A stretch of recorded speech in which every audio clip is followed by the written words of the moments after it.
presentar al doctor Gabriel Acosta, persona conocida, juez del Civil y Comercial número 2, como todos sabemos, del Departamento Judicial de Moreno General Rodríguez, y entre sus,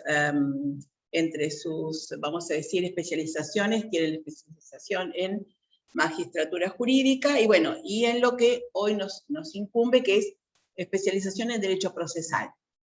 Así que bueno, es un gusto para la comisión tenerlo, para el instituto, y le damos la palabra al doctor, quien nos va a hablar sobre el anteproyecto de la reforma del Código Procesal, un tema realmente importante. Doctor, gracias, buenas tardes. Buenas tardes. ¿Acá estoy bien? No, acá ya puede comenzar entonces. Bueno. Buenas tardes a todos los que están aquí presentes y a la distancia por el Zoom.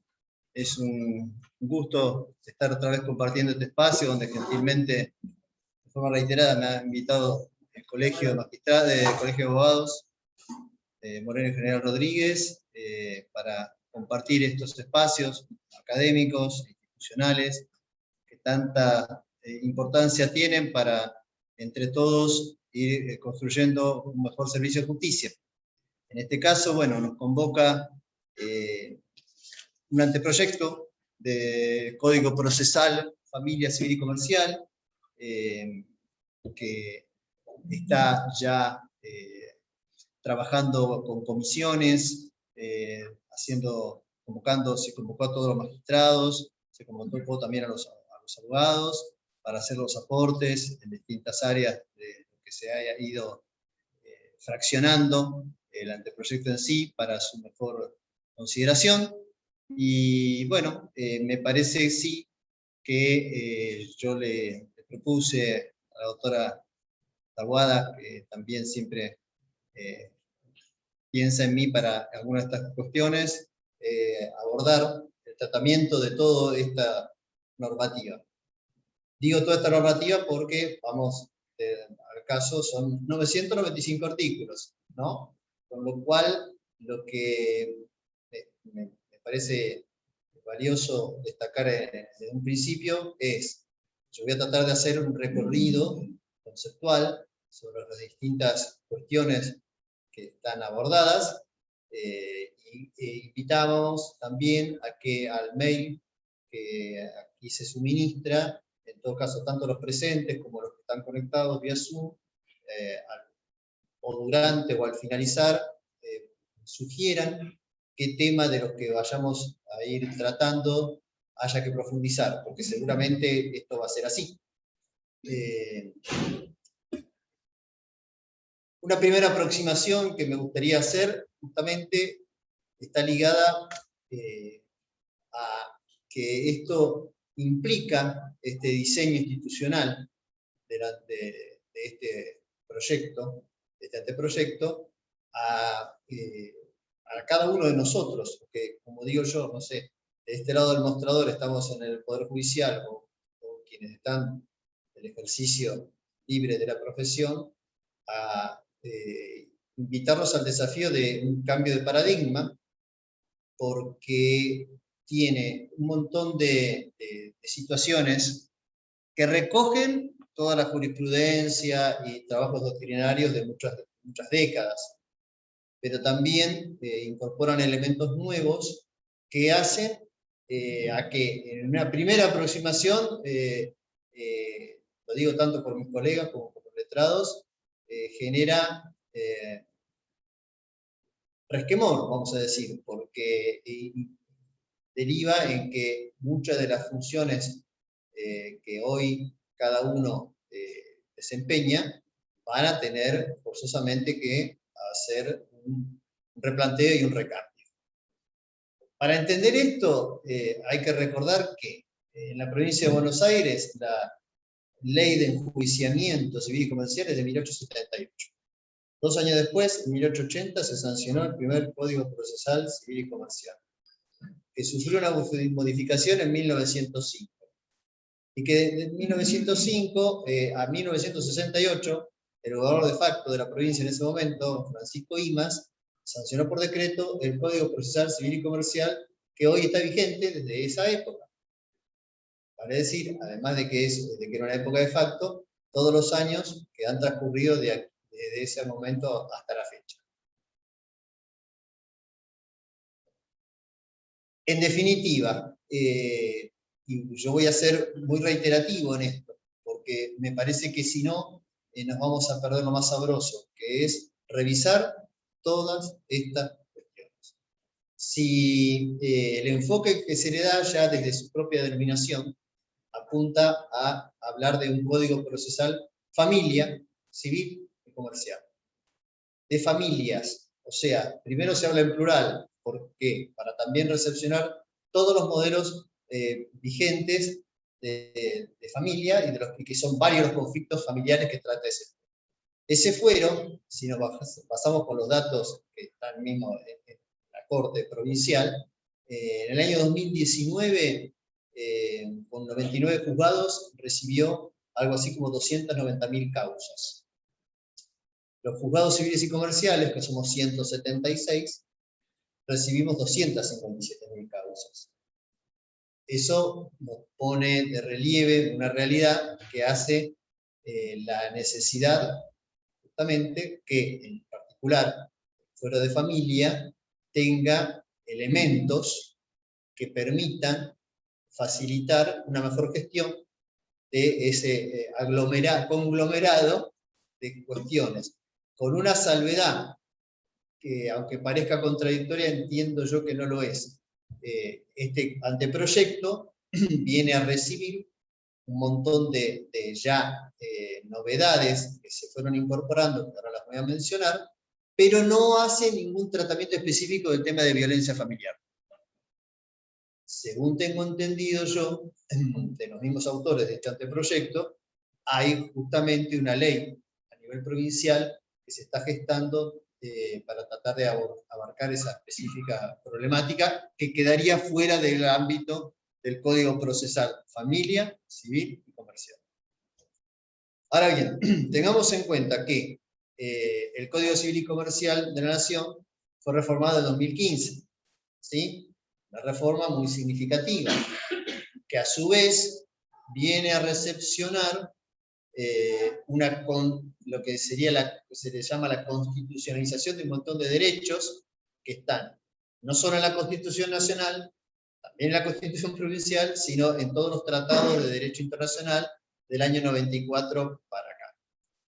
A su vez, tenemos leyes nacionales y provinciales de protección de las niñas, niños y adolescentes, protección integral, de protección también integral de las personas con capacidad restringida o discapacidad, de salud mental, bueno, y todas esas referencias necesariamente seguir utilizando como un corsé, como un resorte a presión en el Código Procesal actual del año 68, evidentemente que está por demás justificado que haya una reforma que se esté planteando. Paréntesis, mediante, si se quiere, este anteproyecto, yo también estuve analizando en su momento aquel que tuvo tratamiento legislativo en el 2017, a nivel provincial. Este anteproyecto, en mi opinión, no es una contraposición con aquel. Yo creo que es una superación, pero recepcionando cosas que ya venían de aquel otro, lo cual ya a nivel institucional o político da, en mi opinión, una esperanza de que pudiera haber mayor amplitud de criterio para tratar de concretar una reforma en definitiva. En el 2018 se convocó a unas jornadas, en La Plata, justamente con motivo de aquel anteproyecto de 2017, en la que se hicieron 3 paneles.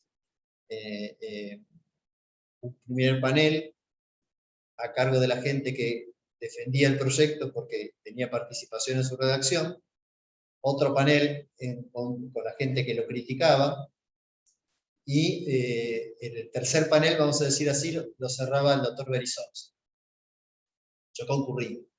Y lo que me quedó, como más destacado, fue que Berizonza dijo: yo vengo trabajando con la reforma del Código Procesal Civil y Comercial desde la época de Palacio, desde la época de Moreno, desde la época del doctor Gualberto Lucas Sosa. Por favor, refórmenlo de alguna manera. Y dio pautas que a él le parecía que eran, como quien dice, suficientemente objetivas para justificar esa postura. Sigo en este sentido, por eso lo quiero destacar. Yo, de lo que he analizado con esta experiencia en la profesión, en el fuero, desde el Poder Judicial desde el año 90, como juez civil desde el año 2014, también me tomé el trabajito de haber ido a distintos congresos. En 2018 fui a Mendoza con todo el tema de la oralidad de la gestión, y entiendo, sí, que tengo una mirada positiva de este anteproyecto, que es perfectible, y que mi mirada sé que no es muy compartida, en especial por la gente del ámbito del Poder Judicial. Y voy así, siendo reiterativo, pero dando elementos objetivos también para señalar lo que argumento, porque si tenemos, se ha podido estudiar que un proceso, el doctor Leandro Giannini, que fue relator de la Corte, y que también en esas jornadas en La Plata mencionó que la duración de un proceso sin oralidad, como uno de los elementos de oralidad, que ya lo vamos a tratar, sin la oralidad, los juicios de conocimiento de los juicios civiles y comerciales tenían un promedio de 4 años y 7 meses. A partir de la oralidad, de 2016 para acá, ese promedio bajó a 1 año y 7 meses. El promedio que nosotros en el juzgado estamos por encima de eso. Pero también lo voy a decir honestamente.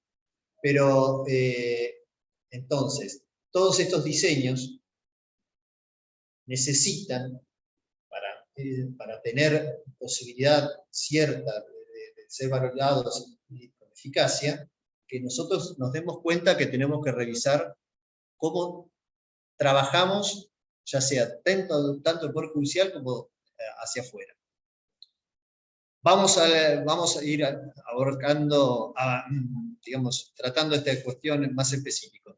Fíjense que en un primer momento el anteproyecto lo que tiene son 3 principios antes del articulado, ¿sí? Donde queda en claro que hay que tener una mirada abarcativa de perspectiva de género, igualdad y gestión procesal eficiente, ¿sí?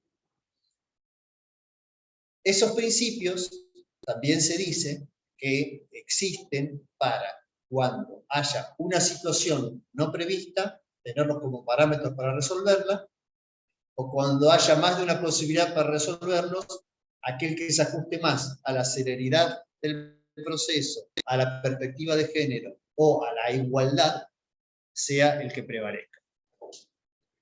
Y estos principios ya también nos van dando una noción concreta, en mi opinión, de cuestiones que se van a introducir taxativamente, que tenemos que considerar como novedosas. Quiero decir, uno dice perspectiva de género, y sí, está bien, es algo que en los últimos años hemos todos compartido la experiencia de distintas situaciones legislativas que lo han mencionado. Pero uno dice, en el Código Procesal Civil y Comercial, ¿qué incidencia puede tener? Bueno, por ejemplo, ahí vamos entonces a abordar las temáticas de lo que son las matrices del anteproyecto. Una de ellas está ligada en el artículo 93, se contempla la posibilidad, a pedido de parte o de oficio, de que el juez emita una resolución donde se declare a una persona encuadrada dentro de lo que se considera como situación de vulnerabilidad. Situación de vulnerabilidad que puede tener que ver con la edad de una de las partes, la nacionalidad de una de las partes, la situación socioeconómica de una de las partes, y que, si dictada, es apelable con efecto no suspensivo, puede derivar en una serie de situaciones particulares para esa persona. Se le van a ampliar determinados plazos, se le van a dar facilidad para incorporar de una manera más contemplativa documentos electrónicos o de cualquier formato digital, se le va a tomar en consideración a la hora de si está ocupando una vivienda que ha de ser desocupada, ¿sí? Entonces, hay jornadas que se está justamente debatiendo los alcances de una declaración de esta índole. Esto pasa a estar incorporado específicamente en una de las normas. Matrices rectoras, lenguaje claro y sencillo. Lenguaje claro y sencillo implica, hay algunas que son un poco más interesantes que otras, pero lenguaje claro y sencillo, en Buen Romance, la Corte hace años está adherida a una red de lenguaje claro que implica el tratar de restringir en lo que fuere posible la utilización de lenguas muertas, por ejemplo, nuestro querido derecho romano, entonces, o las expresiones que no tienen de un uso común. Me acuerdo yo de un camarista en La Plata, que no voy a mencionar, porque esto queda grabado, que utilizaba la expresión apontoca. Ustedes me pueden decir rápidamente qué quiere decir apontoca, lo siento acá al lado mío, 2 segundos. Bueno. O hablar de autos en vez de hablar de actuaciones. ¿Sí? Todo ese lenguaje claro y sencillo lo que apunta es, y yo ya lo dije y lo voy a decir, es porque todo esto implica una mejora de la calidad institucional del servicio de justicia. ¿Para quién? Para el ciudadano. Porque nos es muy difícil, en mi opinión, a todos, darnos cuenta en la vorágine de la cotidianeidad que todo lo que hacemos tiene un destinatario. Entonces, la reforma del Código Procesal, yo no la tengo que pensar en cuanto a mí me viene mejor o peor, ni siquiera el abogado, sino al destinatario, que es el ciudadano. Entonces, el lenguaje claro y sencillo apunta a que una persona pueda leer lo que un juez dictamine, dicte sentencia, resuelva, y lo entienda. Entonces, esto es una consideración específicamente contemplada en el anteproyecto para que así sea respetado. Otra de las matrices es, bueno, la escucha a niñas, niños y adolescentes. Esto es sobre todo, más que nada, en el ámbito del derecho de familia, del fuero de familia, ¿sí? Eso tiene que estar garantizado y debidamente registrado. Y además, debidamente señalado en cada resolución que el juez dicte, ya sea porque tenga en cuenta la escucha, el resultado de esa escucha, o porque no la tenga en cuenta. Hay que expresarlo taxativamente. El tema de la oralidad y la inmediación.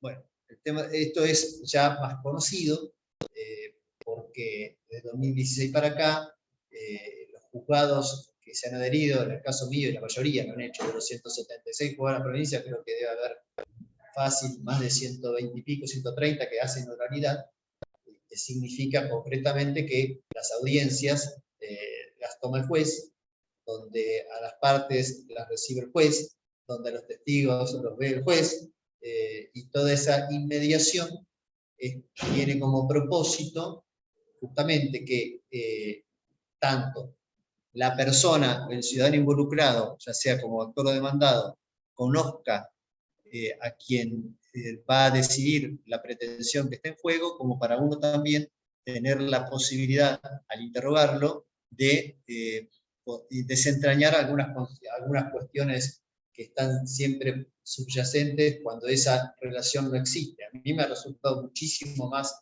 factible y problemático conocer a las personas y tomarles declaración a cuando antes eso se delegaba sin desmerecer, por supuesto, en un empleado, con también todo lo que significa ahorro de tiempo, porque se hace esa oralidad y se hace en forma videograbada. ¿Sí? Eso este anteproyecto lo plasma, lo conserva, como lo tenía el anteproyecto de 2017, en las famosas audiencias, audiencia preliminar y audiencia de vista de causa, también para que la persona tenga la posibilidad de decidir sobre la suerte de su pretensión. Siempre queda también en las opiniones, los hechos son sagrados, las opiniones son libres, ¿no? Bueno, está medio complicado ese tema ahora, pero lo cierto es que cuando una persona quiere conciliar o no quiere conciliar, tiene que tener el conocimiento acabado de cuál es esa pretensión, cuál es el monto que reclama, y todas esas cosas se pueden desentrañar mediante la oralidad y mediante la inmediación. Otra matriz que recepciona el anteproyecto, después vamos a ir a ver que hay audiencias preliminar y audiencia de vista de causa, y según los tipos de proceso, ahora no voy a llegar, pero también quiero decirles que hay audiencias también principal y complementaria. Y ya que está, se lo voy a decir ahora. Vayámonos haciéndonos a la idea que si en algún momento esto sale,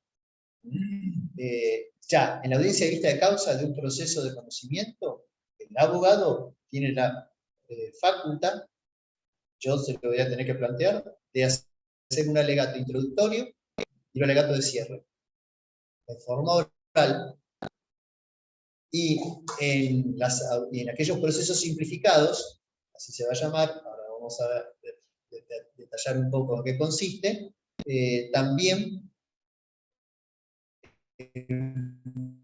pues, va a tener que sacar por escrito la sentencia. ¿Sí? Por eso hablo de esto para que quede claro lo que les dije con anterioridad. Son cuestiones novedosas e inéditas, ¿sí? Que requieren de esta impronta que hace que ustedes están aquí, que también esté yo aquí, tratar de ir aprendiendo todo lo que en algún momento dado se va a venir. ¿Sí? Tengan presente, si se quiere, para darles información, en la Corte están trabajando en la inteligencia artificial, aplicarla en cualquier momento a los procesos sucesorios. Por lo cual, eso nos va a cambiar también a ustedes, pero sobre todo también del mostrador para acá, ¿no?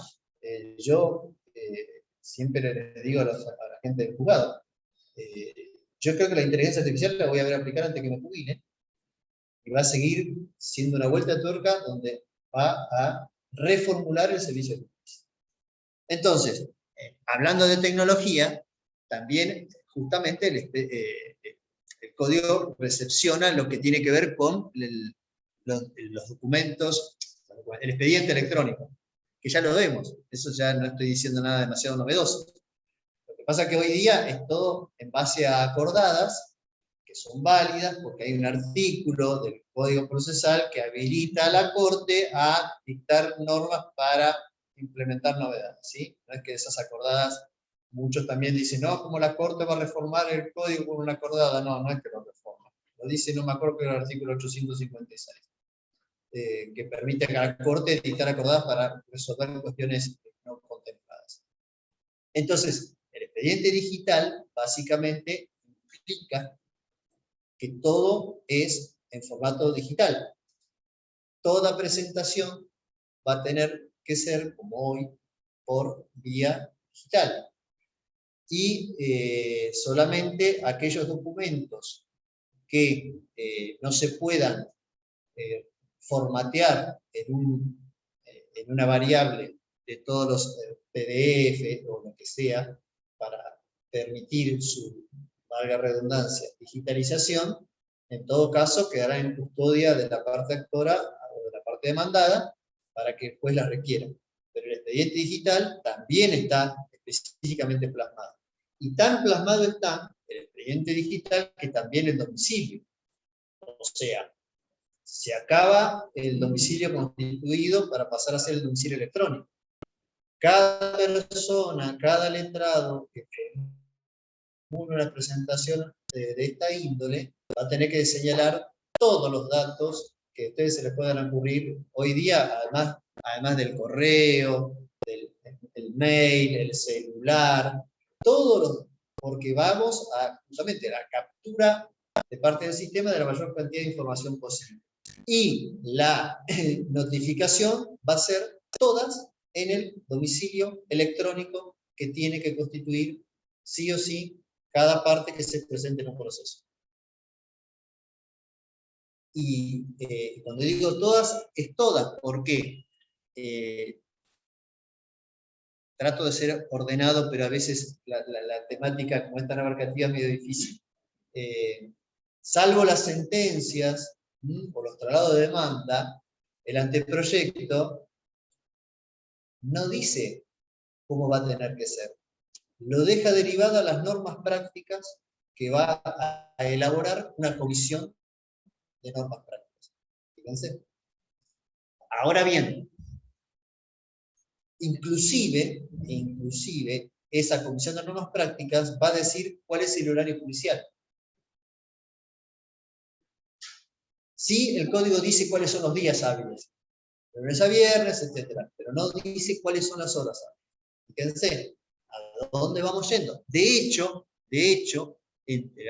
hablando de los plazos, hay plazos que este anteproyecto contempla que sean por horas. Sobre todo, casi específicamente, le diría, son pocos. No vayan a pensar que vamos a notificar la demanda por cantidad de horas, porque no. Infartos no. Pero sí, hay uno de los 7 procesos especiales previstos para el fuero de familia, que está específicamente ligado a la declaración de internación de una persona por problemas de salud mental, en la que se puede internar a esa persona, pero en el plazo de 10 horas, el juez, recibida el pedido del familiar y con los recaudos pertinentes de 2 certificados médicos, uno de los cuales tiene que ser de un psiquiatra, tiene para expedirse y ordenar una vista al cuerpo interdisciplinario, al equipo interdisciplinario, que tiene que emitir un dictamen en 24 horas. Y hay otro plazo en ese proceso especial, que si después quieren se los detallo, también dice que 12 horas después tal cosa, ¿sí? Yo les tiro así ejemplos, porque también tenemos 2 horas, por eso veo que yo le dije, doctora, acá van a tener que decir después que quieren profundizar, porque nos vamos a quedar cortos. Son 995 artículos. Entonces, esto es un ejemplo que valida lo que les estoy anticipando. Vamos a la barra en remojo porque esto es, entiendo yo, para mejor. Entonces yo le estaba hablando del expediente digital, la recepción plena del expediente digital. Se tiene notificado todo en el domicilio electrónico. En el momento en que ya no ocurre más, es a partir del momento que se recibe en el domicilio electrónico, no como ahora que hay una suerte de construcción, si se quiere, jurisprudencial, que es a los 5 días después del día de nota siguiente, no. Ahí. Y el que no, se broma, como quien dice. ¿Sí? Entonces, ese es otro de los paradigmas o matrices importantes que hay que tener en cuenta. Otra cuestión importante, acá abran la cabeza y los oídos los mediadores. Se diseña una serie de incentivos para la autocomposición de los conflictos. Está lindo, suena lindo, ¿no? Incentivo para la autocomposición de los conflictos. En buen romance es que la prueba anticipada deja de ser una institución de carácter restrictivo, sino para que pueda ser amplia. Así como las diligencias preliminares, que por supuesto que hay un detalle de las mismas, pero también se cierra diciendo, o cualquier otra que fuera necesaria para la válida constitución del proceso a desentrañarse. ¿Sí? Y agrego a esto también que cuando hay acuerdo entre las dos partes, se puede producir prueba en la etapa de mediación. Esto sí también les digo, aquel que en la etapa de mediación obligatoria tiene también no la carga, sino la obligación de señalar cuáles son las pretensiones del proceso eventualmente a entablar en caso de no llegar a un resultado positivo, cuáles son las pretensiones, cuáles son las pruebas, que incluye cuáles son los testigos, porque si después no hay una conciliación y se va al proceso, no va a poder reclamar nada de eso. ¿Sí? Esto, el que le puso mucho hincapié, como mencioné hace unos minutos, fue el doctor Berizonce, que él decía que también era consciente que los mediadores le van a tirar con un cascote por la cabeza, pero que apuntaba a que cuando llegue el proceso ya en definitiva, que no se ha podido llegar a una autocomposición a mis manos, vamos a decirlo así, yo ya voy a tener más elementos que van a abreviar más muchas cuestiones para yo decidir. Y ya que me metí en ese caminito, así, que me parece más gráfico, ¿no? Al momento de entablar la demanda, la parte actora, hay dos cosas novedosas. Porque después hay ajustes terminológicos, ajustes hasta de prolijidad conceptual, pero lo que me parece, en mi opinión, más decisivo es que en la demanda van a tener que hacer un listado, con estas expresiones, esto es literal, un listado de hechos esenciales. Y una declaración jurada acerca de que conocen o no si hay un proceso vinculado o no con el que inicia. Los abogados. Que, y esto se los voy a leer, está en el artículo 193, el doctor Bossi me ayuda a recordar el nombre. El artículo 193, y tiene que ver con esto. Dice lo siguiente, y por eso se lo quiero leer.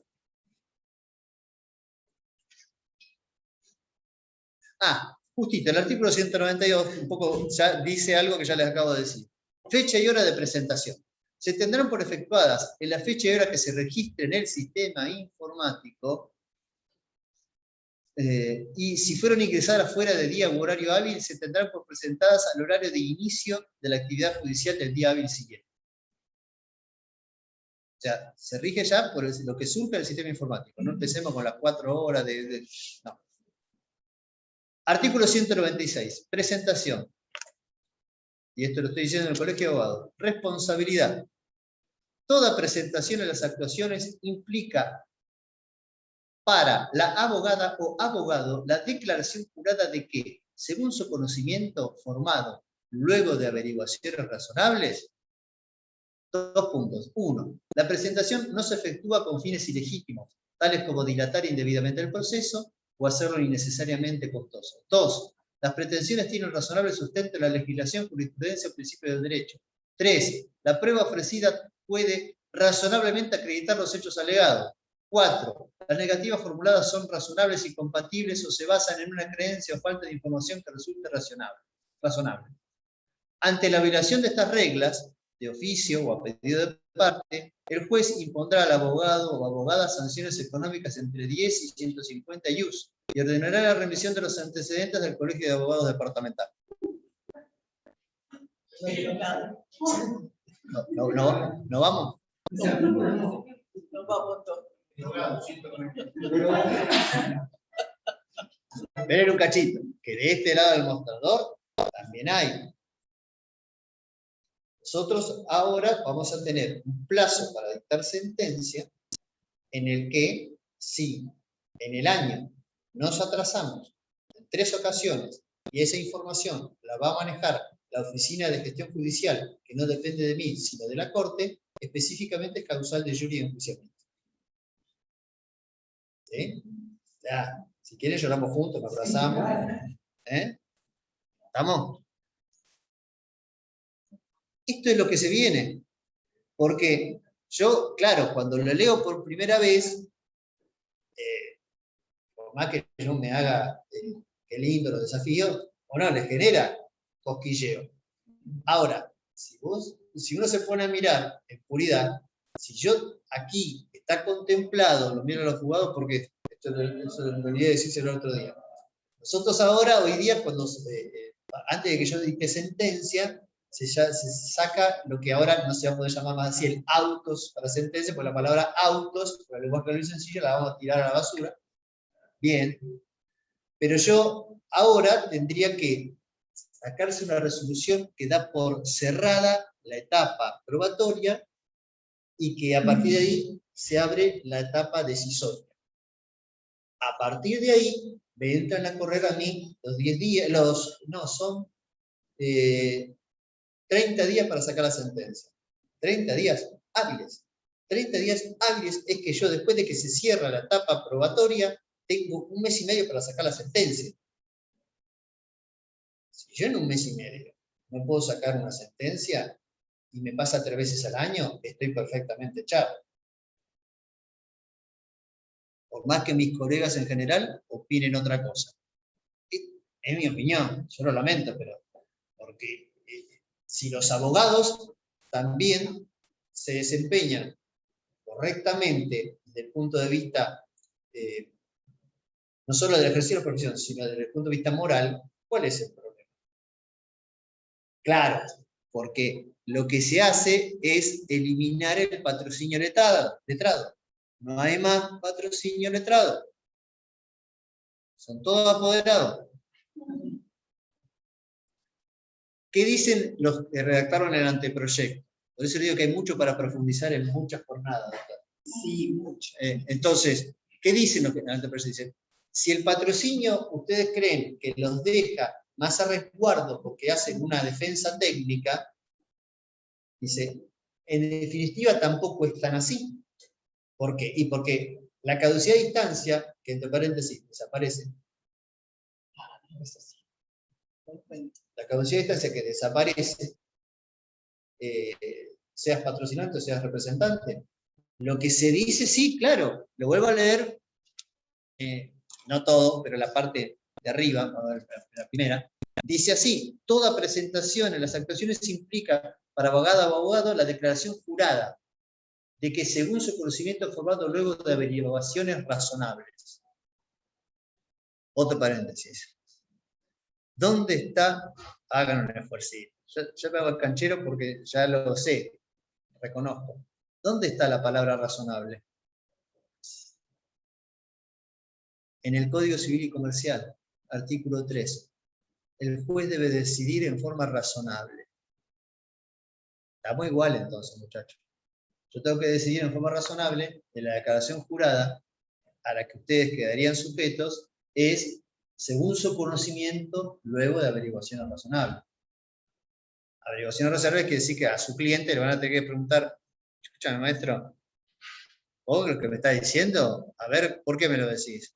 ¿Y me lo decís de acá, me lo decís de allá? Claro, porque es una manera de disuadir un ejercicio de la profesión que no se corresponde.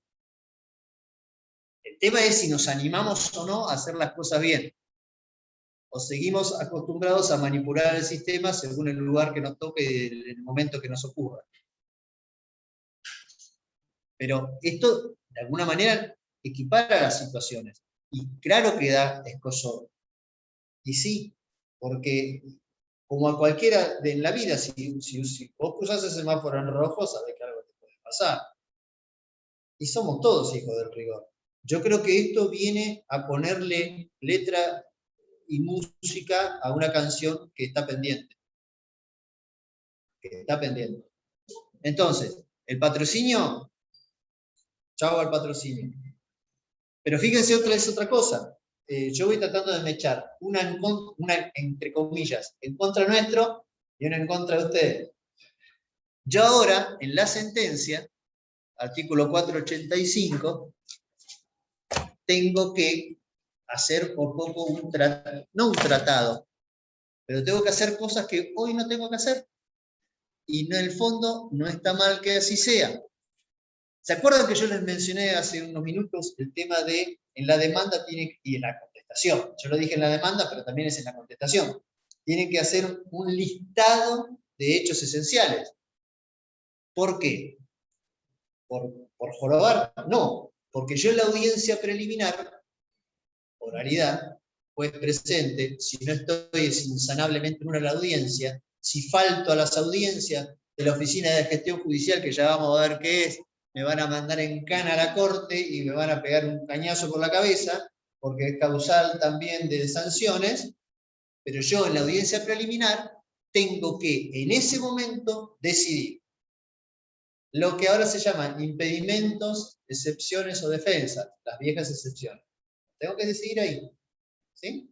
Y además tengo que emitir opinión fundada acerca de la prueba que voy a admitir o no, y ahí me va a ayudar el listado de hechos esenciales. Pero yo, en vez de elaborarlos yo, lo va a elaborar el profesional. Lo cual no está mal, porque yo, si algo siempre he dicho, y en más de una ocasión lo dije en este ámbito, es que el proceso es libertad del ciudadano, elegir si lo inicia o no lo inicia.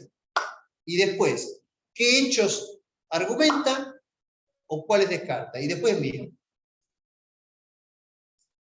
Exagerando la idea, ¿no? Pero entonces, yo en la audiencia preliminar tengo que resolver todas esas cuestiones en base al listado de hechos esenciales. Ahora bien, les estaba diciendo el tema de la sentencia, que también les va a interesar a ustedes, además de a mí, pero por lo siguiente, tengo que decir, bueno, las cosas obvias, lugar y fecha, razón social, nombre, apellido, DNI y clave única de identificación tributaria de las partes en la sentencia. Es unos números más. El relato de las cuestiones sujetas del proceso, la consideración por separado de las cuestiones y de los argumentos presentados, ¿no? Y tengo que hacer también una valoración de cada una de las pruebas. Hoy día yo no tengo esa obligación, y hay jurisprudencia que yo la pongo hoy en mis fallos, que dice, yo voy a tratar las cuestiones que me parecen importantes y voy a hacer mención de las pruebas que me parecen importantes. No. Tengo que tratar una por una cada cuestión y cada prueba y decir, esta prueba sirve, esta no, esta sí, esta no, esta sí, esta no. En la sentencia. Y además tengo que decir, la valoración de la, pronunciarme, perdón, por la valoración de la conducta de las partes durante el proceso, cuando constituye un elemento de convicción corroborante de las pruebas. Y la mención también de justamente la conducta de los letrados. O sea que yo en la sentencia, no porque les vaya en algún caso a imponer alguna sanción de temeridad y malicia, que está tratada con una formulación general y hay 4 supuestos específicos, sino que sí o sí tengo que hacer un juicio de valor sobre la conducta de las partes y de los abogados. Sí o sí. Además, tengo que mencionar la regla del precedente que aplico, debidamente resaltada.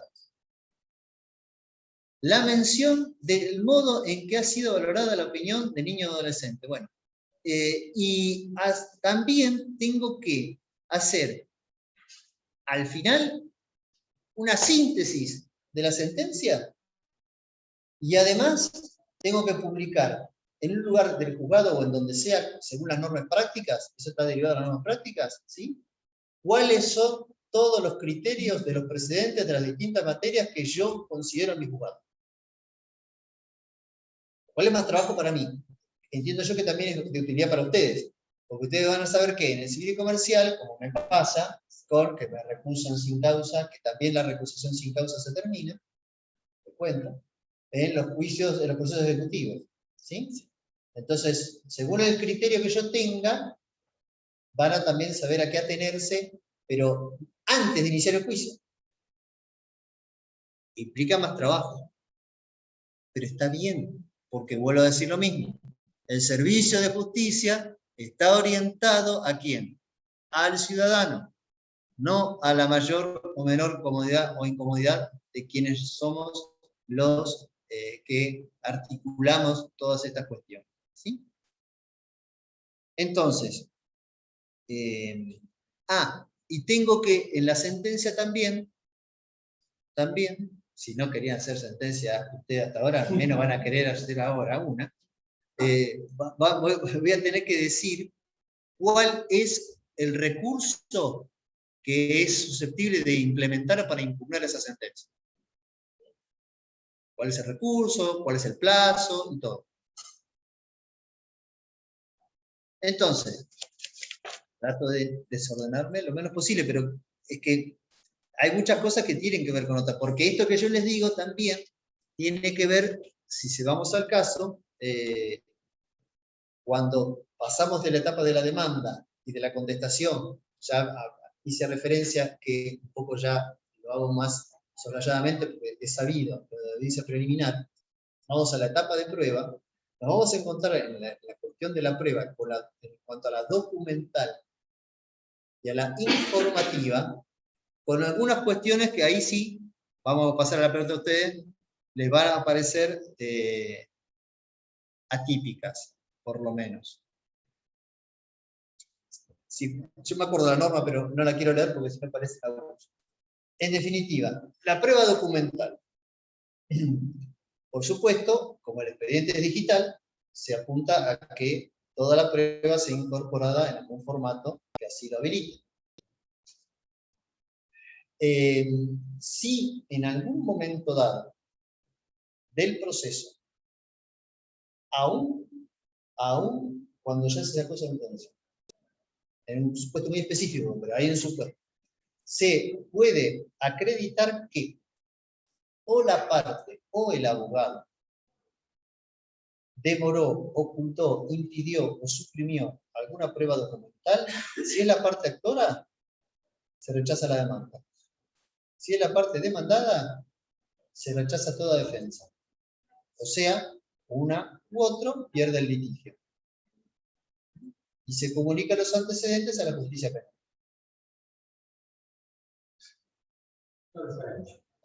Claro. Yo no lo dije. Yo quedé registrado. Yo no he dicho. ¿Se entiende? Lo mismo sucedería con prueba de informes. Cuando esa información sucedería algo muy similar y también otra novedad es que se admite como prueba los correos, no lo dice así, pero sería también hasta los WhatsApps, siempre con la limitación que implique que se admite aquel que está vinculado el actor como emisor y el demandado como receptor, y que no haya ninguna que tenga que ver con el objeto del proceso. También ahí dice claramente, en cuanto a, esto sería la documentación digital, que si se comprueba que conocido el inicio del proceso, alguno de los dos adulteró, borrió, suprimió o algo de esto, mismo efecto. Actora, se rechaza la demanda. Demandado, se rechaza la defensa. Antecedente, justicia penal. Entonces, esto es una suerte de sinceramiento acerca del rol, entiendo yo, de lo que es el servicio de justicia. No digo del Poder Judicial, digo de la justicia, porque ahora voy a otro caso para aliviarles la cara que veo, los rostros, ¿no? Para que también en el caso de los magistrados se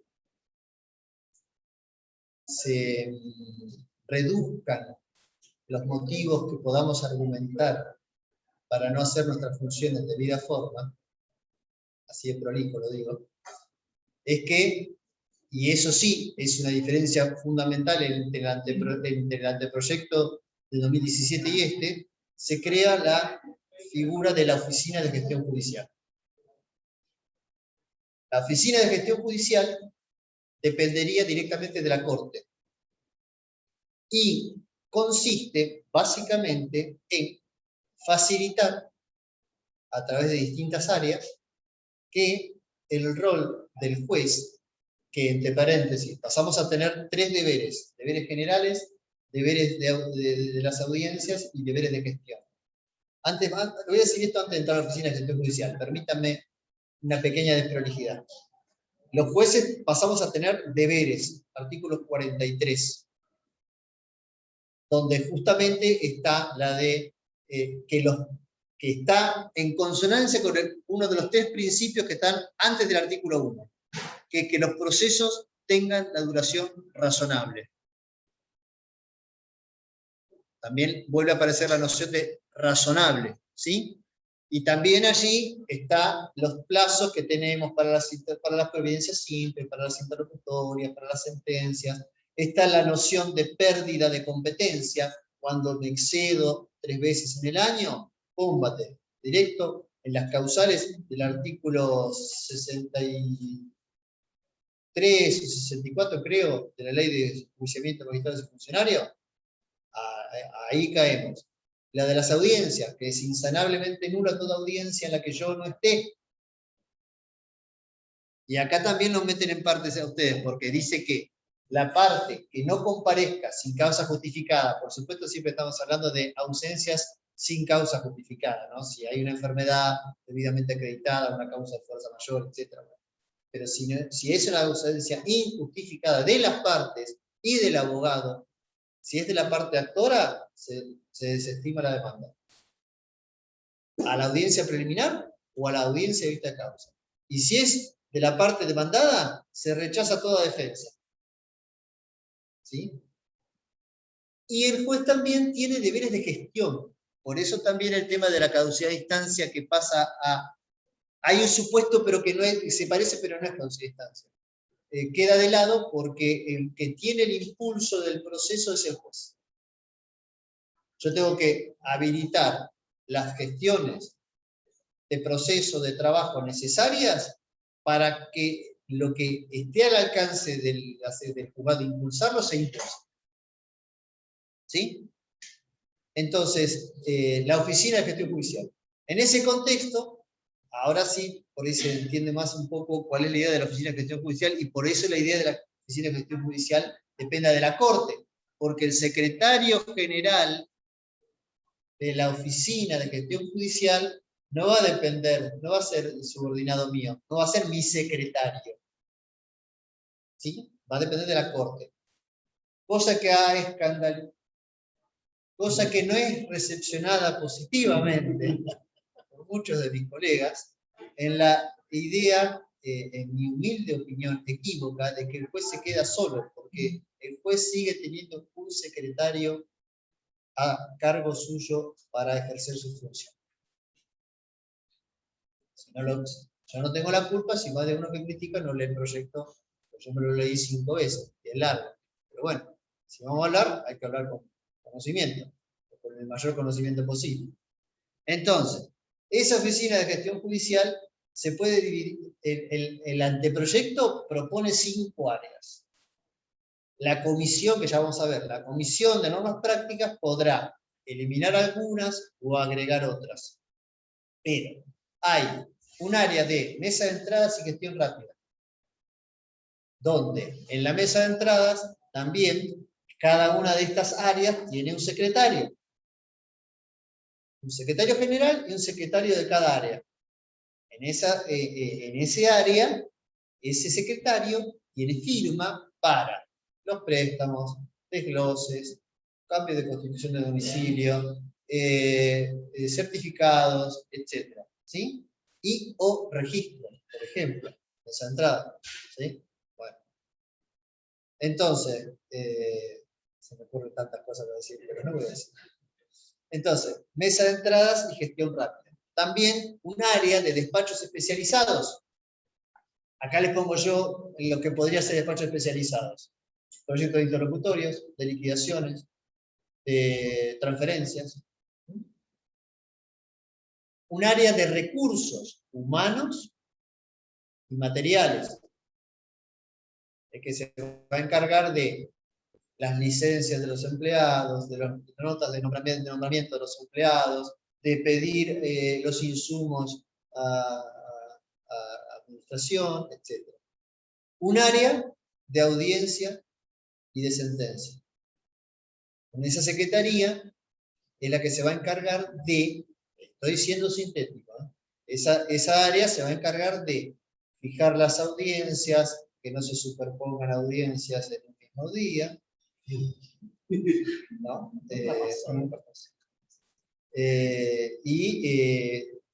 Estar a publicar en un lugar que puede ser o la mesa de entradas o en algún lugar del sistema, cuáles son los expedientes que tienen. Lo que se conoce cierre de etapa probatoria, como si fuera una declaración de puro derecho, o cierre de etapa probatoria porque está para dictar sentencia.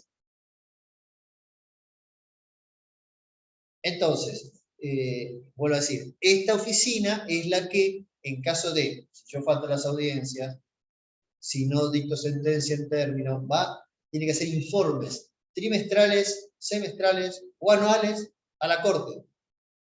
¿Sí? O sea que también implica para nosotros sano contralor de que hagamos lo que tenemos que hacer, porque para eso nos pagan. Entonces,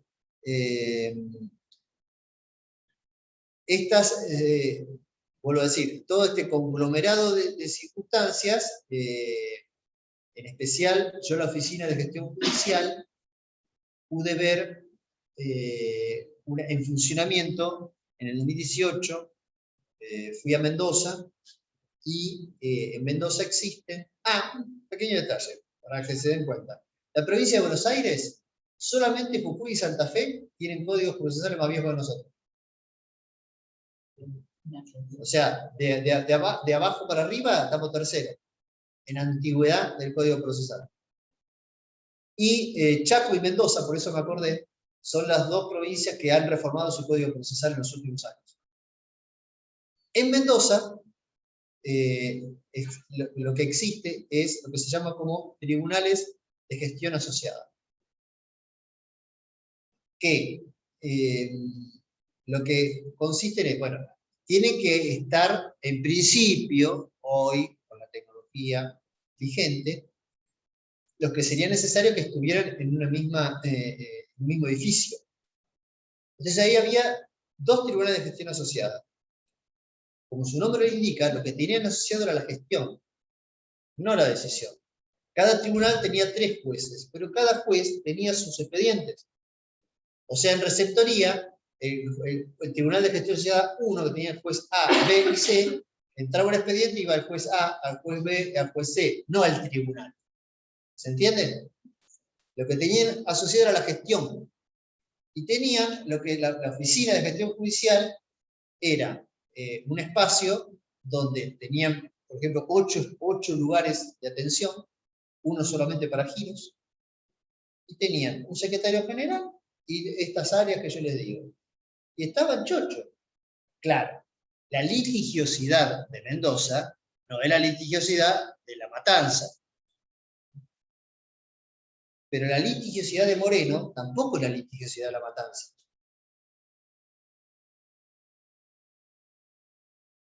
Departamentos judiciales con alta litigiosidad no son los 19 departamentos judiciales. No nos engañemos, por lo menos yo. No es lo mismo Trenquelauquen, Zárate Campana, que Mar del Plata, Lomas y La Matanza. También Morón, también San Isidro, también San Martín. Pero ahí ya empieza a haber algunas graduaciones, ¿sí? ¿Sí? Moreno no estamos en el tope, ¿eh?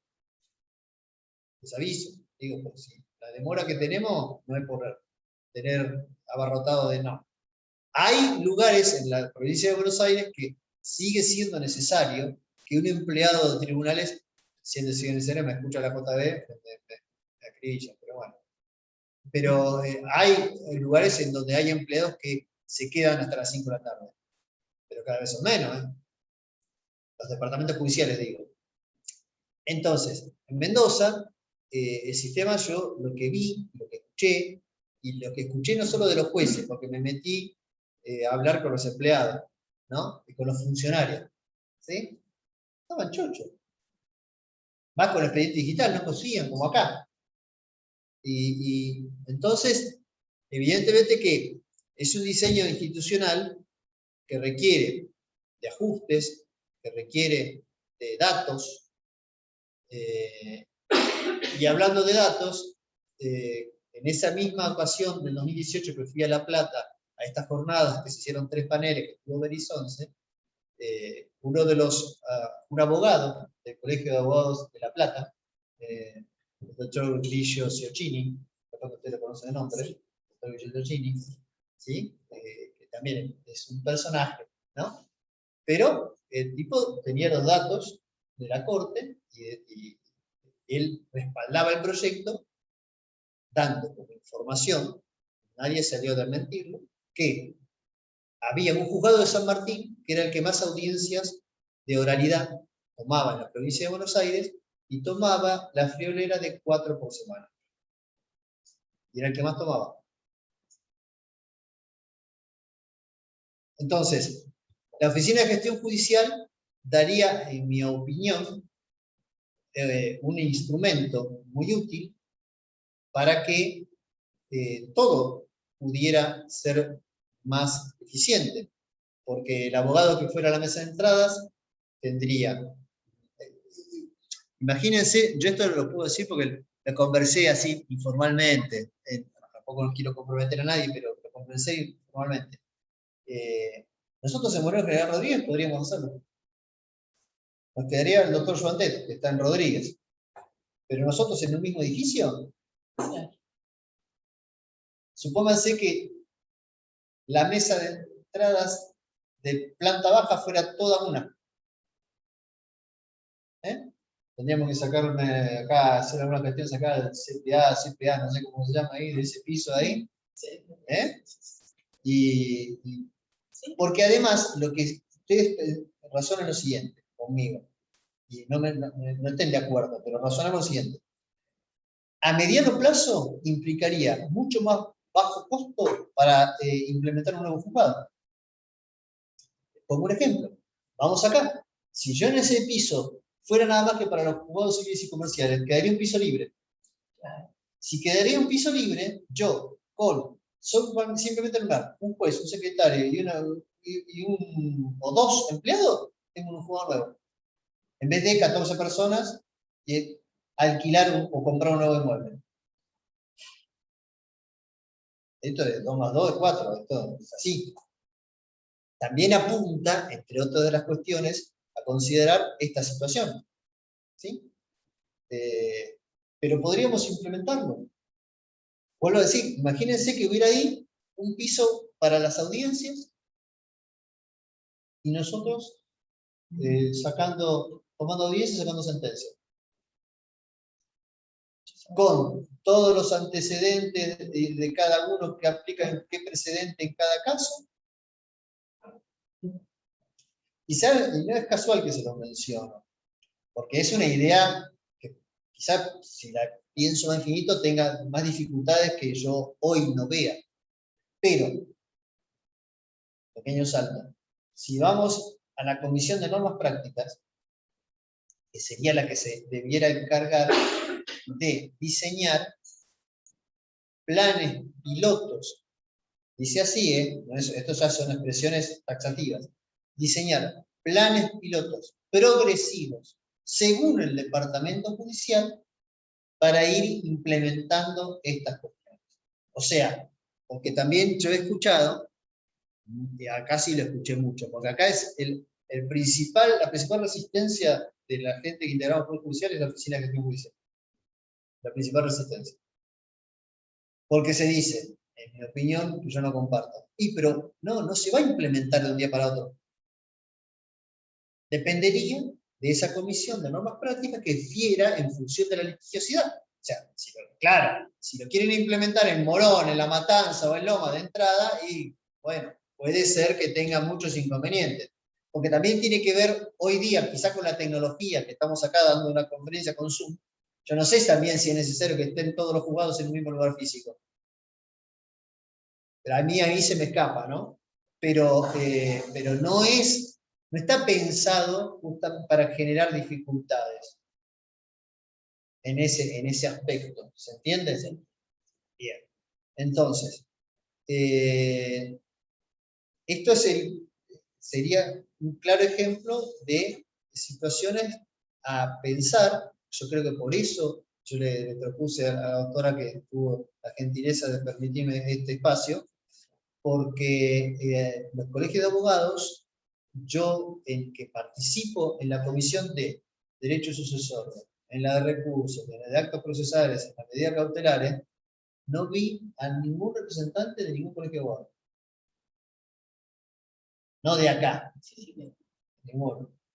Y me parece que, y todavía tenemos terreno para recorrer, dije algunas cosas que algunos se echaron para atrás y dijeron, ¿qué hacemos acá? ¿No? Y ahí es necesario, porque, vuelvo a decir, acá esto no está hecho por, más allá que no es física cuántica, nada de todo esto, está hecho por gente que se ha sentado a pensar, ha traído argumentos, y hay que o rebatirlos o mejorarlos. ¿Sí? Entonces, hablando de rebatir o mejorar, tipos de procesos. Porque ahora lo que contempla este proyecto son proceso ordinario, sumarísimo, desaparece el sumario, simplificados, procesos colectivos y procesos monitorios.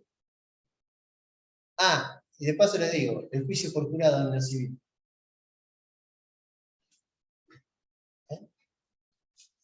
Sí, sí que está loco. No, ni yo estoy loco ni lo de estos muchachos, que no conozco a ninguno. Pero el tema es así, vamos por parte, digo yo. Procesos ordinarios y sumarísimos serían la matriz de todos estos procesos, ¿sí?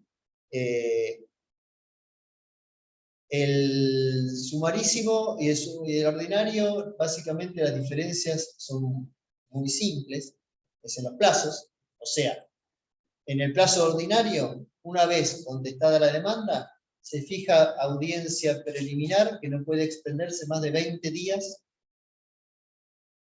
del momento en que se la fija.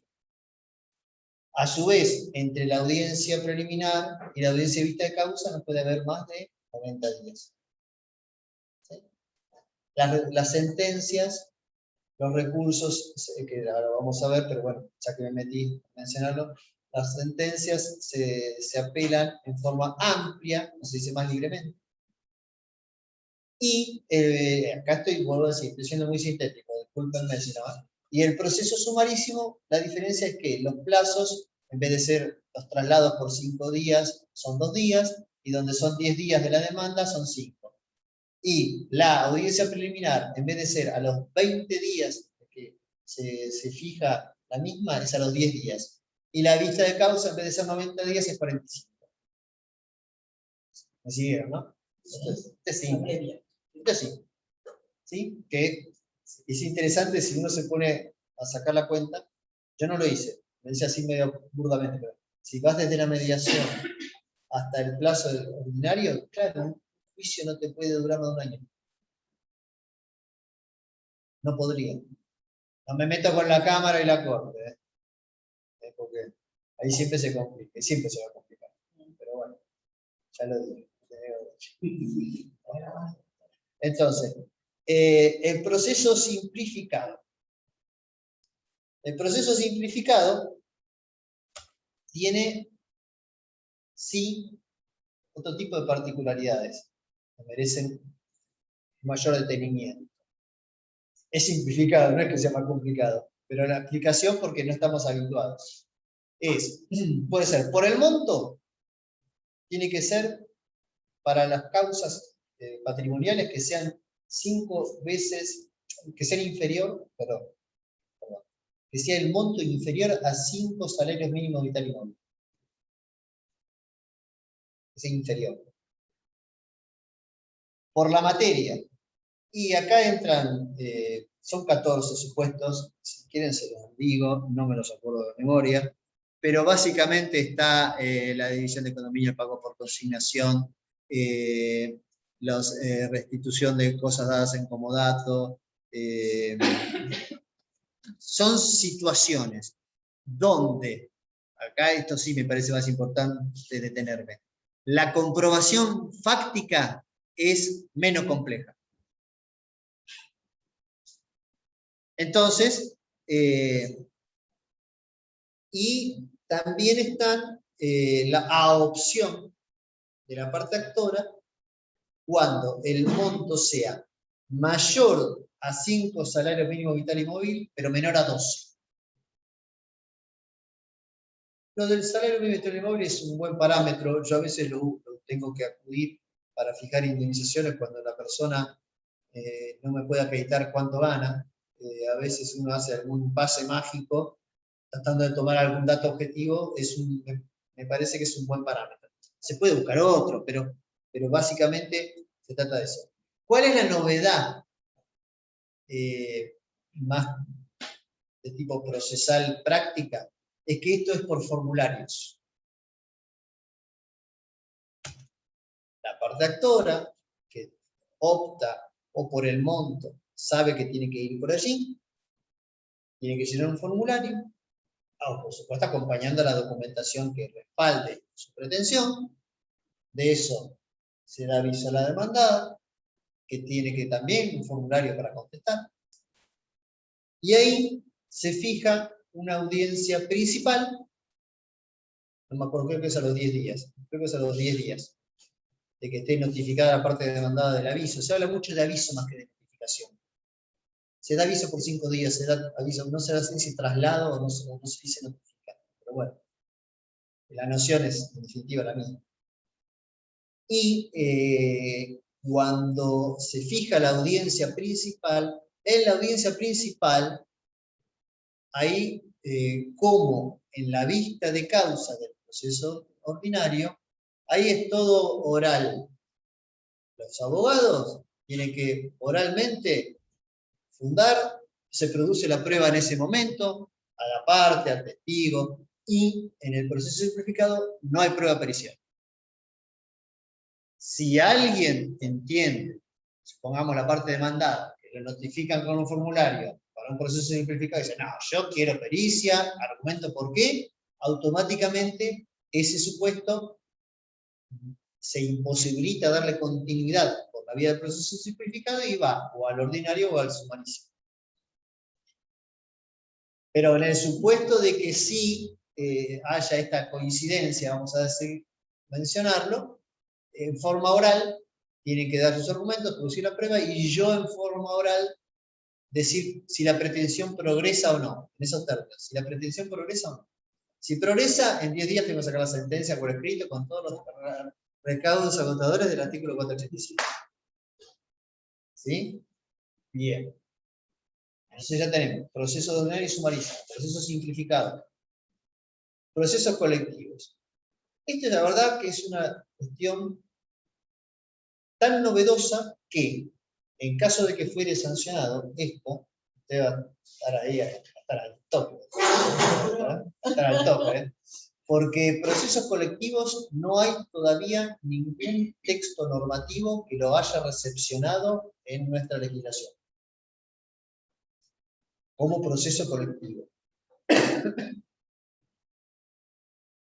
Esto sí, la verdad que es para profundizarlo más, porque tiene algunas cuestiones por lo atípico, a la que no estamos habituados, pero sí, yo trataré de hacerlo en estos términos. Procesos colectivos son donde no solo puede haber un interés colectivo o público en las cuestiones que se debaten, sino que también hay situaciones similares u homogéneas que justifiquen que determinadas partes puedan involucrarse en forma conjunta para formular una petición. Voy a tratar de poner un ejemplo. Puede ser, por ejemplo, podría ser una cuestión ambiental, o por ejemplo, podría ser todos los afectados por un recargo indebido de tarjeta de crédito de determinada tarjeta.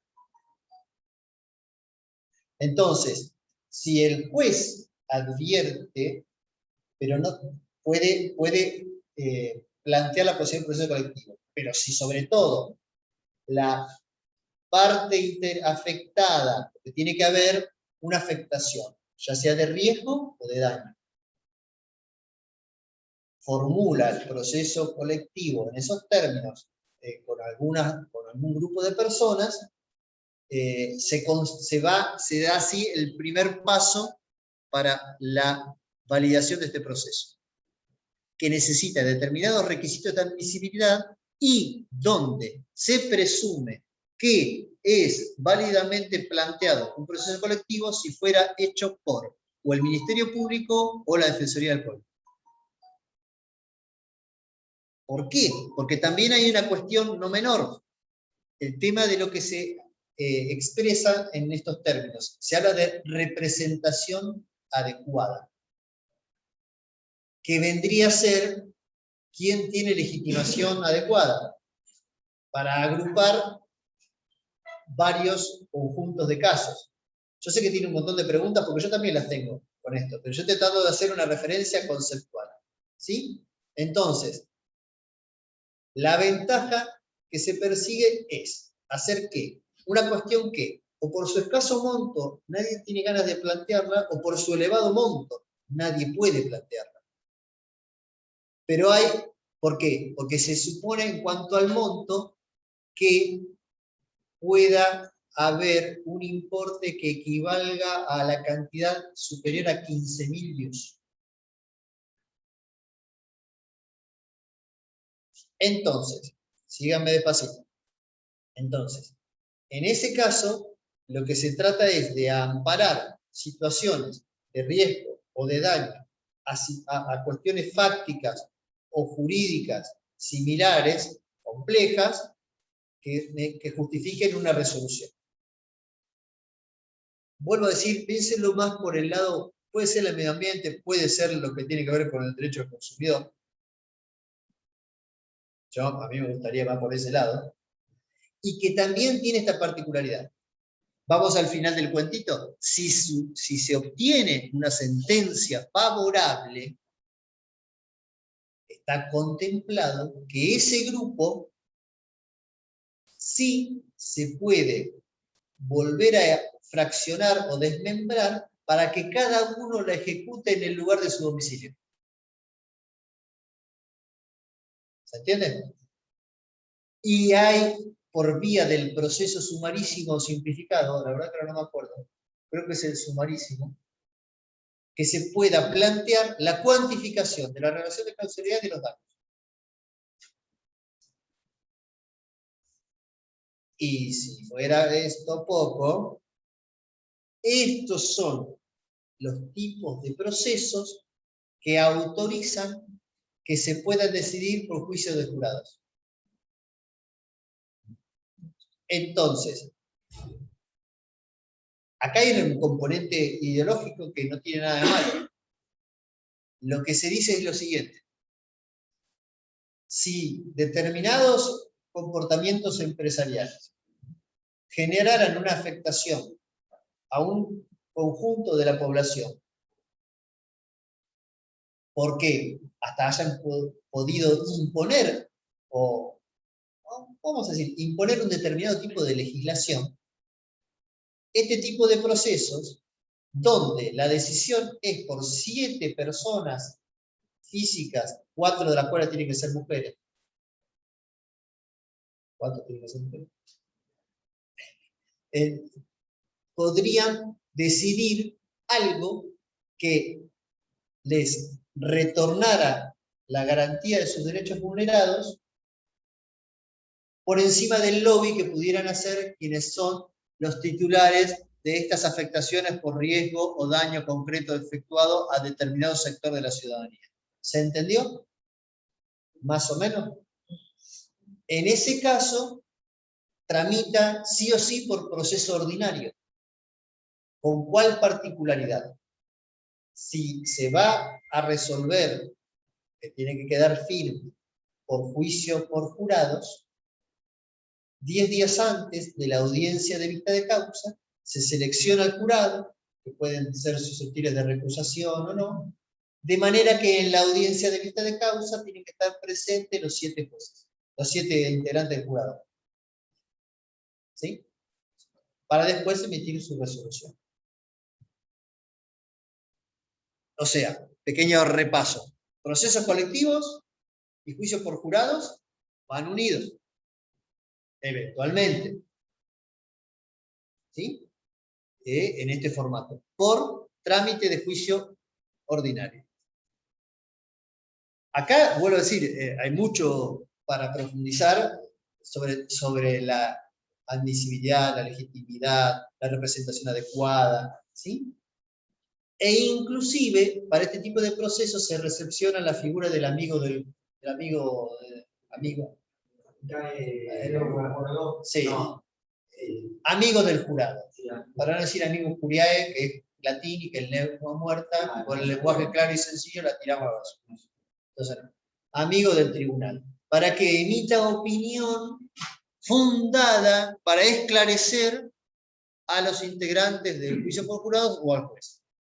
Se acepta para este tipo de procesos. ¿Sí? Fíjense si también esto no implica una novedad significativa. ¿Quién lo nombraría al amigo del jurado? No se puede proponer. Y el juez decide sí o no, de acuerdo a si acredita prestigio o no para tener tal calidad. Claro. Es una figura que no está de más, pero suma si realmente tiene con qué. Y es imparcial absolutamente. Da una opinión. O sea, no es vinculante para nada. Pero, no sé, uno podría, en todo caso, ayúdame usted, alguna cuestión que hasta podría haber tenido que ver con la vacunación, por ejemplo. ¿No? Algún prestigioso científico que dijera, vamos a suponer, y la mujer embarazada, ¿es viable que se vacune o no? ¿Es mejor o no? Por decir.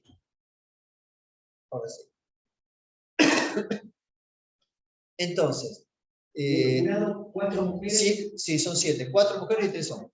Sí, ganaron 4-3, no sé por qué. Discriminación. No tienen que ser abogados. No tienen que ser abogados. No tienen que ser abogados. No se permite. Ahora que dijo... ¿Puede sí. oponerse a la parte? Porque en materia penal creo que... Puede oponerse. No, por eso puede justifica una resolución del juez que quede firme. Sí.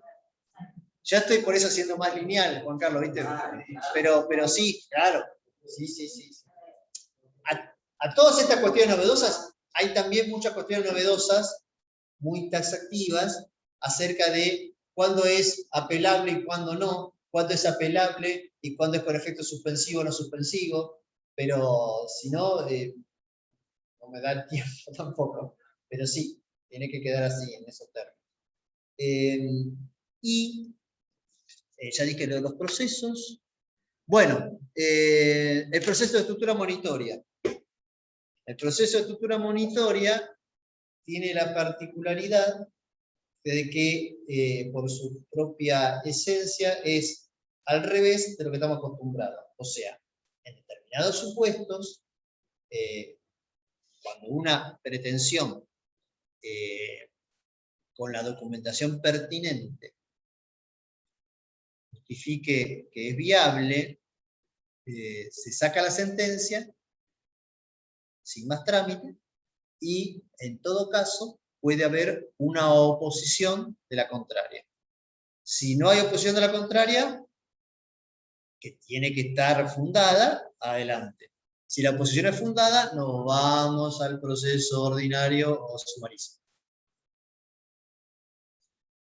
Ahí sí, déjenme un segundito si los encuentro rápidamente.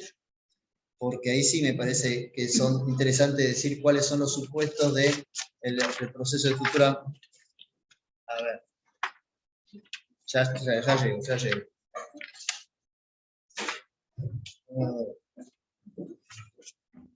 Creo que estaba...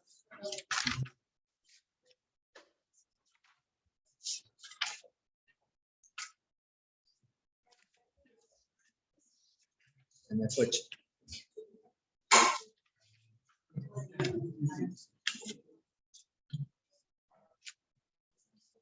Bueno, ahora no lo encuentro, no quiero sacar más tiempo, que tampoco queda tanto. Y sí les decía que después queda el tema de, a ver si en un ratito lo encuentro, porque son cuatro o cinco supuestos, estos del proceso de estructura monitoria. Mientras tanto, sí les voy diciendo lo que tengo más presente, que es que en lo que tiene que ver con el fuero de familia, hay 7 tipos de procesos. 7 tipos de procesos ligados a el control de legalidad. ¿Café? Y mal no estaría. El orador quiere. No, mi amor, no puedo, gracias. Gracias.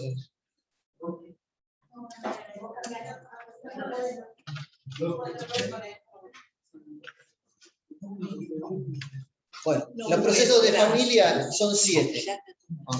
Control de legalidad de las medidas de protección a las niñas, niños y adolescentes. Se entiende por medidas de protección a aquellos que los separen de su vínculo familiar de origen. Hay todo un procedimiento que está asociado básicamente a el trámite del proceso sumarísimo. ¿Sí? Ese es uno. El otro es para el proceso de adopción, con la novedad de incorporar taxativamente en el Código Procesal de Provincia las resoluciones de situación de adoptabilidad y de guarda, además de la adopción y además de la adopción de integración.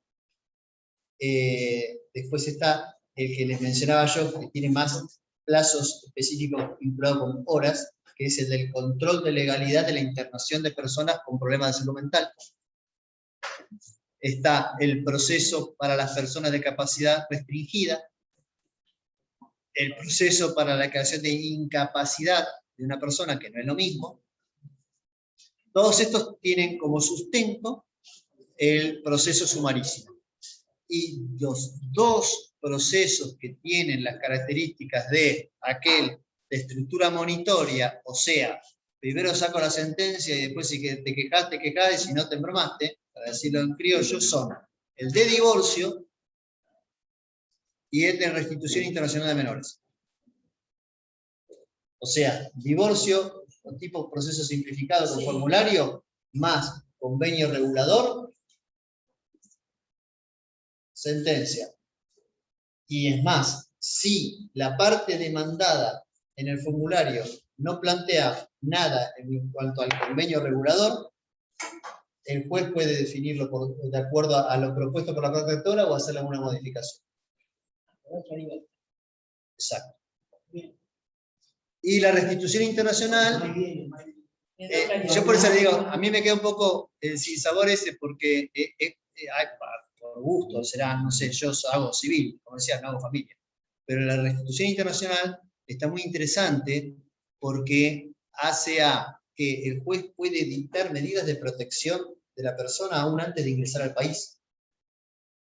Tiene que, por la Convención de la Haya de la materia, tiene que comprobar el deber de derecho de custodia y dictar medidas de localización. Hecho todo lo cual, se puede ordenar sin aviso previo la restitución. Después sí, como es de estructura monitoria, se dará aviso, el otro se opone, y bueno, si se opone, documentadamente, nos vamos al proceso de conocimiento ordinario sumarísimo, creo que es ordinario. Pues tenemos la garganta, dentro de todo, voy tirando. Y otra cuestión que les quería mencionar, bueno, también se mantienen, hablando de los procesos especiales, con algunas particularidades, sobre todo el caso del desalojo. ¿No? Que ahí hay mucha recepción de lo que ya por jurisprudencia casi todos conocemos. O sea, la diligencia de notificación, ¿por qué me acuerdo de algún artículo y otro no? No me acuerdo de la estructura monitoria. El artículo 820 dice que tiene que hacer la notificación a la persona que está, al que no está queda abarcado y comprendido la sentencia y va a ser también condenado aunque no esté, etcétera, etcétera. Todo eso está bastante recepcionado, distinguiendo cuando siempre va a tramitar por proceso ordinario cuando es un supuesto de vivienda única familiar. Si no, puede tramitar por el proceso simplificado. ¿Cuáles serían supuestos de desalojo por proceso simplificado? Cuando yo quiero que me restituyan la propiedad por cambio de destino, los supuestos de daño en la propiedad de al lado que me ocasiona un daño a mí, o yo soy inquilino y el dueño no quiere reparar y entonces tengo derecho a hacer repararlo yo. Bueno, pero en cuanto al proceso especial de desalojo, se contempla el tema de la vivienda única familiar. ¿Qué pasa cuando hay chicos? Dar aviso al servicio local y al asesor de incapaces o al Ministerio Público para que intervenga. Chochos vienen, cuando los llamamos. Eso sería igual.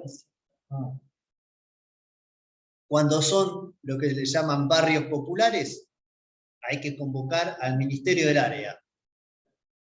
En estos procesos de desalojo cuando hay menores, el abogado no hace mención al abogado del niño, pero yo entiendo que no es necesario. ¿Por qué? Porque por la Convención de los Derechos del Niño. No, podría hacerlo, Gisela, pero no hace mención al abogado del niño. Sí hace mención a que cada niña, niño o adolescente puede intervenir en el proceso con su propio letrado después de los 13 años. Sí, eso sí. Pero no con la expresión abogado del niño. O sea que en el desalojo. Perdón, específicamente dice 13 años. No, sí. Sí, estoy casi seguro que sí. Sí. El desalojo le da una connotación político-social. Ajá. Si hay barrios populares, así lo llama, hay que llamar al Ministerio del Área. Si lo que se va a desalojar es un establecimiento productivo o comercial, hay que llamar al Ministerio de Trabajo. Convocar audiencias. Y si todas esas audiencias no dan resultados, se desaloja igual. También dice eso. No dice que no se va a desalojar nunca más. No lo puede decir. Hay que invocar todas esas instancias de autocomposición, que si se frustran, se sigue avanzando.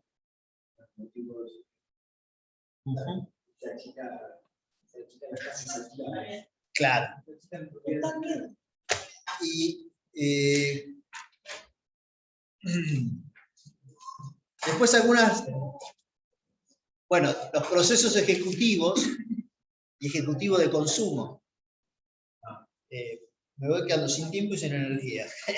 Pero sí les digo, cuando se mantiene una nominación taxativa de aquellos títulos que son ejecutables, en las que, me acuerdo porque dije esto les va a interesar, el inciso séptimo de la norma, que no me acuerdo cuál es propiamente, habla de que tiene carácter de título ejecutivo la constancia de deuda de matrícula de profesionales.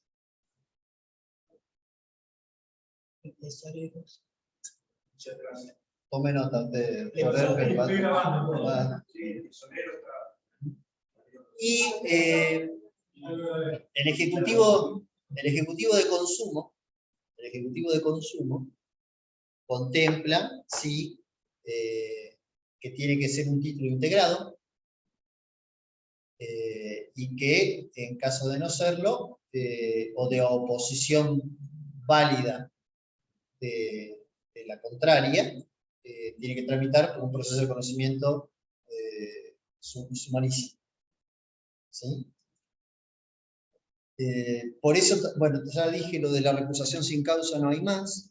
En cuanto a novedades de otra índole más específicas, el artículo 12 contempla el caso de tener en cuenta como domicilio de un menor lo que se conoce como centro de vida, a los fines de fijar la competencia para cuestiones que tengan que ver con niña, niño o adolescente, se contempla como centro de vida que es el lugar de residencia habitual. ¿Sí? Por eso está el artículo 12, están todas las cuestiones que tienen que ver de competencia. También el tema de las medidas cautelares y los jueces incompetentes. Hay que tratar, obviamente, de evitar dictar una medida cautelar, pero si se dicta una medida cautelar sabiendo que es incompetente por razones de urgencia o del perjuicio que pudiera derivarse, lo que incorpora es la idea de que, llegadas las actuaciones al juzgado que es competente, ese juez tiene que validar esa medida cautelar o no. Y si no se pronuncia, la medida cautelar cae. ¿Sí? O sea, hay una mayor precisión sobre esas cuestiones. Ya esto lo dije.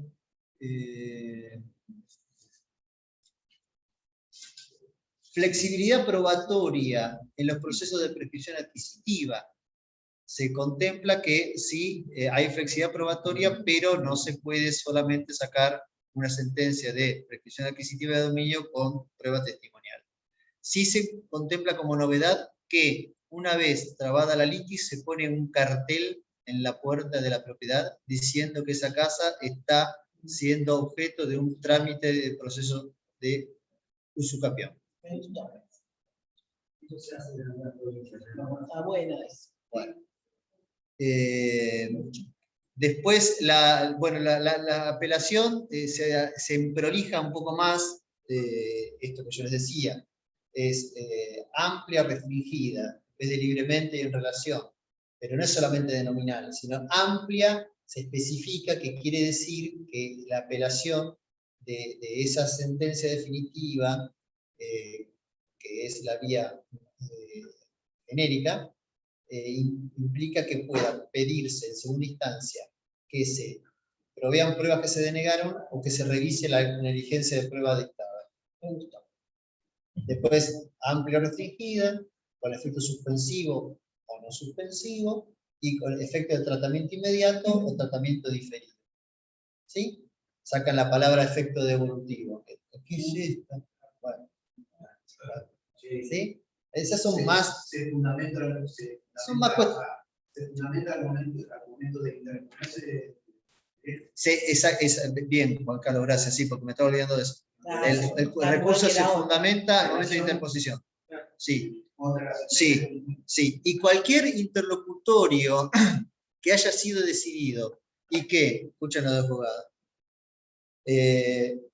si se genera un interlocutorio que haga con traslado, la parte que no contestó el traslado le queda inapelable. No lo puede apelar. ¿No contestaste el traslado? Después lo que resolviste no te gusta, te bromaste. Y bueno, es una posibilidad. Y ejecución de sentencias, les voy diciendo lo último ya, me quedo sin voz. La ejecución de sentencia puede también ser viable para aquellos supuestos en que los rubros que, más allá que la sentencia esté apelada, hayan quedado consentidos, perdón. Los que quedan consentidos se pueden ejecutar. Los que queden consentidos, no, y cuando el plazo de la alzada se excede, también se puede ejecutar con contracautela. Sí. Otra cosa, lo de la contracautela, me acordé. Lo que pasa es que van apareciendo cosas así. La contracautela, ahí es uno de los elementos en donde se aplica uno de los principios que están ante el artículo primero, que es el de la igualdad. Se toma en cuenta para la contracautela el patrimonio de la persona que la pide y el patrimonio de la persona sobre quien se pide. en función de, ¿para qué? La consigna sería evitar que las desigualdades económicas generen desigualdades procesales. ¿Sí? Y bueno, para seguir profundizando habría mucho, pero creo que ya estamos, no sé si, porque también quería yo, sinceramente, así un poco respiro la garganta, si alguien quiere hacer algún comentario de lo que hemos mencionado, o alguna pregunta, que por ahí aparezca algo que yo omití referir. Dale, dale. El tema de la mediación, que usted lo nombró al principio y que me parece trascendental, más allá que uno le tiene tanto cariño a algunos mediadores, pero que algunos colegas entendemos que a veces es multiplicar por cero o por suma. Le da una función más trascendental. Está la posibilidad, porque como yo le decía, lo vuelvo a repetir, si hay acuerdo entre las dos partes, pueden producir pruebas, tiene que haber acuerdo. De lo que no escapan es de tener que mencionar las pretensiones y los medios de prueba. Ya eso es suficiente. Y con la amplitud de mirada sobre las diligencias preliminares y sobre la prueba anticipada, sería verdaderamente esa etapa una instancia mucho más rica y también, yo por supuesto digo, mucho más trabajosa. Pero por eso traté de ser lo más claro posible. Me parece que todo yo le vuelvo a decir así, diseño institucional apunta a que todos tenemos que desempolvarnos de los hábitos en los que solemos caminar por la vida profesional y revisar lo necesario para hacerlo mejor.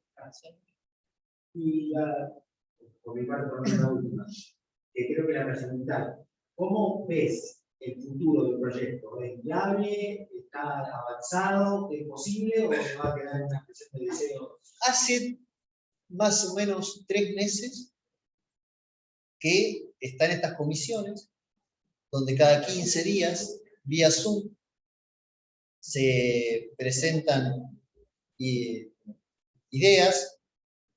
Vos podés presentar redacciones alternativas. De hecho, mirá, no dije nada del proceso sucesorio. No dije nada.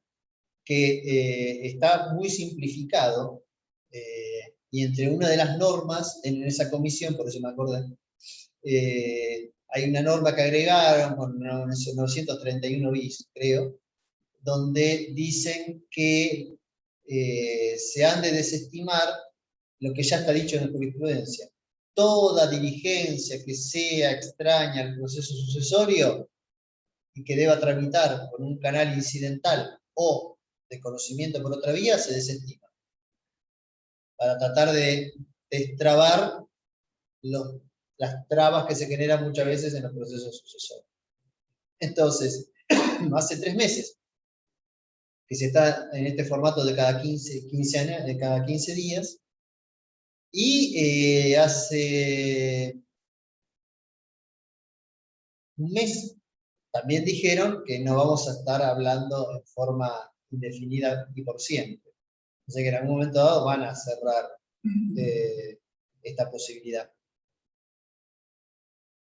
Y en cuanto, yo te voy a decir, lo que opino es que si la composición en provincia de Buenos Aires en el Congreso está repartida, quizás esto pueda tener factibilidad. Yo voy a mencionar algo que omití, pero tiene que ver con lo institucional. Lo voy a hacer lo más objetivo posible. Lo que también está previsto es una declaración de inconstitucionalidad que también está contemplada de una forma bastante novedosa desde hace muchos años, en el año 68 en la provincia de Buenos Aires. Y lo que tiene de particular es que si alguien plantea la inconstitucionalidad de una norma directamente ante la Corte, pues ante la Corte, y la Corte declara la admisibilidad se puede fijar una audiencia si se considera que la cuestión es de interés público. Y después se expide y dicen que esa norma, decreto, resolución u ordenanza es inconstitucional, no se aplica en toda la provincia. O sea, tiene efecto expansivo o, diríamos en latín, en desuso, erga omnes.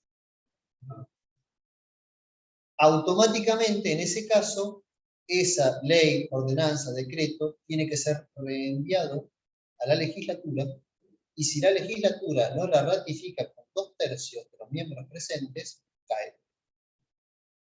Bien. Entonces, esto no estaba en el anterior anteproyecto, no estaba lo de la Oficina de Gestión Judicial, y ahí ya medio que me quedo sin letra para decirte qué es lo que pudiera ser que sucediera. Pero me da la sensación que en algún momento dado, quizás sin la Oficina de Gestión Judicial, algo de esto va a pasar. Quizás con atenuaciones de todas estas cosas que suenan como muy contundentes hacia los abogados y hacia los magistrados. Quizás, o quizás no.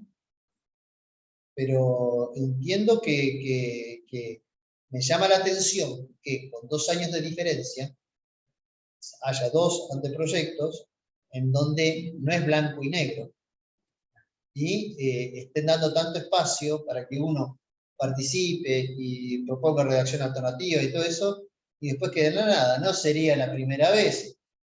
Si no, pregúntenle a Marisonce. Lloraba por poco. Pero me da la sensación de que lo veo factible a mediano plazo. Muy interesante. Bueno, yo lo que quería decirles es que con el doctor habíamos pensado que hay un mail que se ha creado que es procesalcivil@camgr.org, que aquel que tenga alguna inquietud respecto a esta charla y además alguna propuesta de nuevas charlas referidas a este tema específico, que la hagan llegar por ese medio. Así que bueno, doctor, muchísimas gracias por todo. Bueno, gracias a ustedes. Gracias.